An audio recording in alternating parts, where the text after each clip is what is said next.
The US is finally opening its doors to crypto ETFs, but the debate over what qualifies as a commodity is just getting started. Grayscale has approved the first US multi-asset crypto ETF on September 17th, which now holds Bitcoin, Ethereum, XRP, Solana, and ADA, alongside a handful of other digital assets. This move marks a pivotal moment for investors, as the SEC's approval of generic listing standards has accelerated the process for eligible digital assets. But here's where it gets controversial. The definition of commodities in crypto ETFs remains murky, leaving many questions about whether Solana's decentralized architecture or ADA's proof-of-stake model qualifies as a traditional commodity.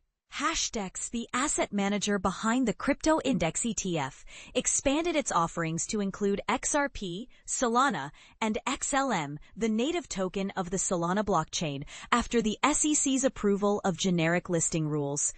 The ETF now boasts 5 cryptocurrencies with one-to-one backing, a rarity in the crypto space.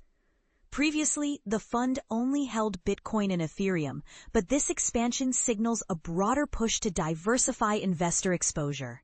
The SEC's regulatory shift, streamlining approvals through generic listing standards, has enabled more asset managers to file for crypto ETFs, creating a floodgate of potential products.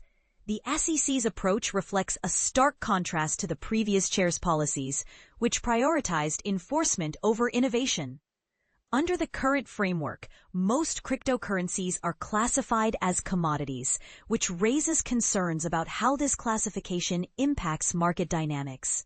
For instance, does Solana's high transaction speed and low fees make it a viable alternative to traditional commodities like gold? Meanwhile, the SEC's push for an innovation exemption, a regulatory sandbox for crypto experimentation, has sparked debates about whether this could lead to a fragmented market or foster innovation. Grayscale's approval underscores the growing appetite for crypto ETFs, with analysts predicting dozens of similar products will gain approval under the new framework. However, critics argue that this regulatory easing may prioritize speed over quality, risking instability in the crypto ecosystem. As the U.S. continues to navigate this transition, the line between regulation and innovation remains blurred. Will this shift truly democratize crypto access, or will it create new barriers for smaller investors? And what does it mean for the future of digital asset exposure in traditional investment vehicles?